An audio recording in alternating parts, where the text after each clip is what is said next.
এতগুলো মানুষ যে এভাবে শেষ হয়ে যেতে পারে এটা তো ভাবাই যায় না। হ্যাঁ স্যার, আমিও ভাবতে পারি না মানুষ এতটা নিষ্ঠুর কিভাবে হতে পারে। স্যার, এইভাবে একসাথে মানুষ কিভাবে মরতে পারে এটা আমাকে অবাক করছে স্যার।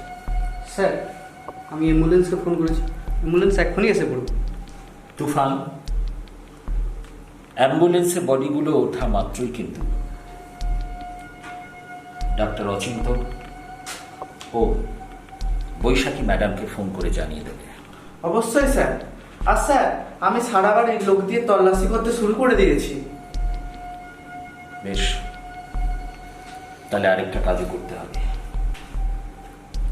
যে প্রথম ফোন করে আমাদের এই খবরটা দেয়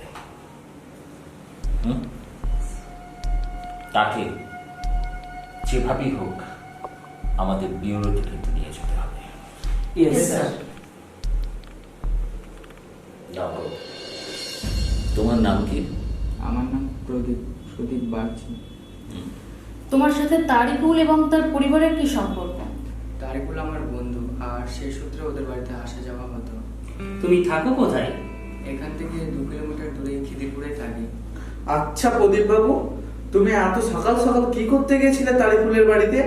স্যার, কাল যখন তারিকুলের সাথে আমার শেষবার দেখা হয় তখন সে আমায় বলে আগামীকাল মানে আজ সকাল সকাল তার বাড়ি যেতে। সে নাকি হলদিয়া যাবে আমায় নিয়ে। হলদিয়া যাবে তোমায় নিয়ে? তো তুমি জানতে চাওনি? স্যার, জানতে চেয়েছিলাম। ও বলেছিল ওর নাকি কিছু প্রবলেম মেটাতে হবে। তুমি জানতে চাওনি কি প্রবলেম? বলেছিল ওর সাথে গেলে নাকি বুঝে যাবে। প্রদীপ, তুমি তারিফুলকে কতদিন হলো চেনো? বেশি দিন না, গত বছর লকডাউনে মাস 3 আগে আমি হলদিয়া বন্দরের ঠিকাদারের আন্ডারে কাজে ঢুকি। ওখানেই পরিচয়। তারপর লকডাউন হয়। এই মাস 2 আগে ওর বউ বাচ্চা নিয়ে এখানে আসে। স্যার, ডক্টর অচিন্তু আর তার টিম আপনার সাথে মিট করবে বলে পাশের রুমে ওয়েট করছি। ঠিক আছে প্রদীপ ভাবছি।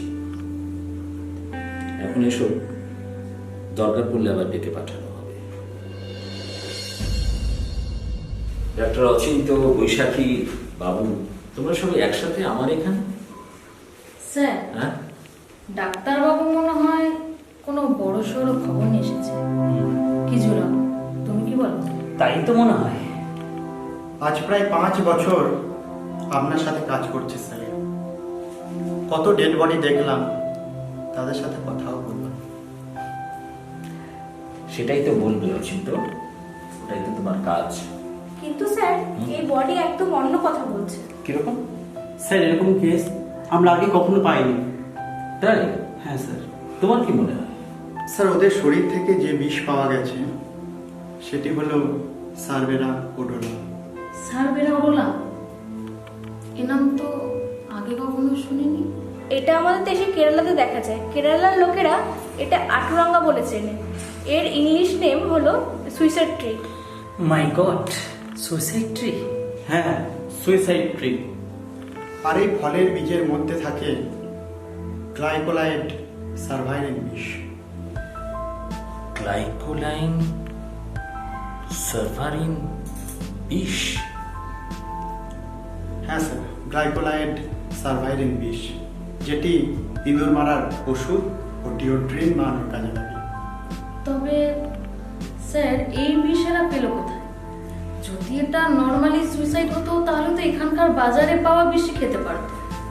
স্যার, আমার মনে মনে একটা সুইসাইড। কিন্তু ওই যে গ্লাইকোলাইন সারভারিন আর সারভেরা ওরোলা বিষ কেরালাতে পাওয়া যায়, মানে সুইসাইড ট্রি।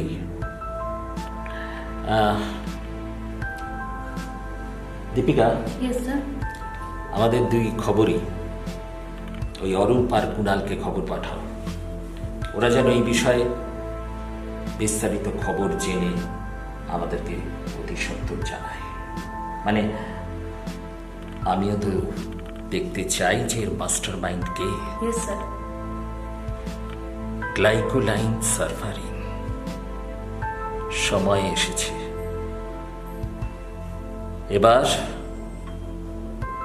পরিশোধ হবে তোমার ঋণ। তারিকুলের ডিটেলস সব পেয়ে গেছি। আর স্যার ওই বিষ যেটা খেয়ে ও আর ওর পরিবার মারা গেছিল তারও ডিটেলস ক্লিয়ার স্যার। এবার আমাকে আর বাকি ব্যাপারগুলো একটু ক্লিয়ার করে দাও চটপট। আমার হাতে যে সময় কম সেটা তো আশা করি তোমরা জানো। স্যার, তারিকুল হলদিয়া চৈতন্যপুরের বাসিন্দা, অনাথ, গাড়ির মেকানিক্যাল কাজকর্ম করত। বিয়ে হয় ফারিদার সাথে, একটি মেয়েও হয়, নাম পারভিন, বয়স 15 বছর। যার খবর আছে বউ ফারিদা আর মেয়ে পারভিনের সাথে তারিকুলের সম্পর্ক খুব একটা ভালো ছিল না। রোজ রাতে মদ খেয়ে এসে অশান্তি করত, এমনকি স্ত্রীকে ধরে মারধরও করত। আর বাকি লকডাউনের আগে ঘর ছাড়ে। কিন্তু যমুনা বিবি আগে বিবাহিত, নাগমা আর ফারহান তার আগের পক্ষে সন্তান। আর স্যার এই সূত্র থেকে আরেকটা খবর পাওয়া যায়, যেটা হলো গিয়ে এই বিষ নিয়ে যারা রিসার্চ করে তাদের লাস্ট ইয়ারের ব্যাচে পাস আউট করা এবং হলদিয়া থেকে ফার্স্ট পজিশনে র্যাঙ্ক করা একজন ছাত্র, নাম জিৎ ঘোষ, বাড়ি হলদিয়া থেকে কিছুটা এগিয়ে মহিষাদলে। আর এটাও জানা গেছে যে এই জিৎ ঘোষের সাথে পারভিনের একটা ঘনিষ্ঠ সম্পর্ক রয়েছে। জিৎ ঘোষ? হ্যাঁ স্যার। তোমার নাম যে জিৎ ঘোষ সেটা আমি জানি, কিন্তু আমি যেটা জানি না সেটাই আমি তোমার মুখ থেকে শুনতে চাই। আর আমি ঠিক কোনটা তোমার কাছ থেকে জানতে চাই বা শুনতে চাই সেটা নিশ্চয়ই তুমি জানো। परवीনের সাথে আমার ফেসবুকে আলাপ স্যার, ধীরে ধীরে রিলেশন হয়। একদিন আমরা দেখা করি। প্রথম দিনই ওর বাড়ির পরিস্থিতি সবটা আমাকে বলে। আমার শুনে যথেষ্ট খারাপ লাগে। তারপর ওর বাড়িতে প্রায় অশান্তি হতো। ও ফোন করে সবটা আমার কান্নাকাটি করতে করতে বলতো। একদিন শুনি ওর আব্বু নাকি বাড়ি ছেড়ে চলে গেছে। তারপর ও আম্মির সাথে আমার পরিচয় করে। আমি যতটা পারতাম ওর পরিবারকে ততটা হেল্প করতাম। তারপর শুনি ওর আব্বু নাকি যমুনা বিবি নামে একজনের সাথে থাকে। আমি এই সবটা জানাই পারভিনকে। ঠিক আছে, বাকিটা ওই পারভিন আর তার মা ফারিদা ওদের কাছ থেকে জেনে। চুপ করে বসে না থেকে আর বাকি তোমরা যা জানো সবকিছু আমাদের খুলে বলো, তাতে তোমাদেরই ভালো। না হলে দীপিকা। ইয়েস স্যার, আপনি একবার পারমিশন দিন, তারপর দেখুন স্যার। না না, আমি বলছি স্যার, তারিকুল যখন আমাকে আর আমার মেয়েকে ছেড়ে চলে গেল, তখন আমাদের সংসারে দুপুরো খাবারও পয়সা ছিল না। যতগুলো গয়না ছিল আগেই বন্ধক রেখেছি তারিকুলের শরীর সুস্থ করার জন্য। ও এত বড় নৌকা আমি ভাবতে পারিনি স্যার, ও এত বড় নৌকা আমি। জিতের কাছ থেকে জানতে পারি আব্বু আবার নিকা করেছে যমুনা বিবির সাথে এবং কলকাতায় চলে গেছে। খোঁজ লাগাতে লাগাতে আব্বুর কলকাতার বাসার সন্ধান পেয়ে যায়। তাই আম্মিকে নিয়ে কলকাতায় জিতের ফ্ল্যাটে গিয়ে থাকতে শুরু করি। জিত আমার আর আম্মির সব দায়িত্ব নিয়ে নেয়। বুদ্ধি করে যমুনা বিবির সাথে বন্ধুত্ব করি। যমুনাদি, ফারহান আর নাগমাকে বাড়িতে একটু পড়িও। আমি যতটা পারছি ওদের এক্সামের জন্য তৈরি করার চেষ্টা করছি। জানি বোন, কিন্তু কি করব বলো, ফারহান আর নাগমা খুব মারামারি করে, বাড়িতে পড়তে বসতেই চায় না একদম। ফারহান আর নাগমা, আমি যেন কোনো কমপ্লেন না শুনি। আচ্ছা আন্টি, ঠিক আছে, আর ভুল হবে না। আন্টি, আমি বাড়ি গিয়ে পড়বো না, শুধু তোমার কাছেই পড়বো। আচ্ছা যমুনাদি, আমি তোমাদের সবার জন্য একটা জিনিস এনেছি, বাড়ি গিয়ে খেও। তাহলে আমরা যাই। এই চল।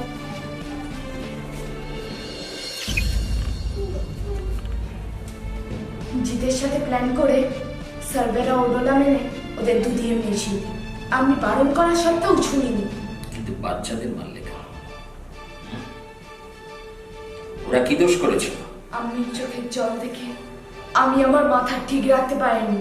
তার থেকেও বড় কথা, নাগমা আর ফারান যখন আমার আব্বুকে আব্বু বলে ডাকতো তখন খুব জ্বালা লাগতো স্যার, খুব কষ্ট হতো। তাই ওদেরও শেষ করে দিন। যেটা হয়েছে সেটা খুবই খারাপ, কিন্তু তা বলে আইন তো নিজের হাতে নেওয়া যায় না, তাই না? সেটা আরো বেশি অন্যায়। আর তাই দীপিকা, ওদের নিয়ে যাও, এবার বাকিটা আদালত সিদ্ধান্ত নেবে। আইন তো যা সিদ্ধান্ত নেওয়ার নেয়, কিন্তু আমাদের এই ঘৃণ্য মানসিকতার কি কোনো পরিবর্তন হয়, যার জন্য বলি হয় নিরীহ শিশু?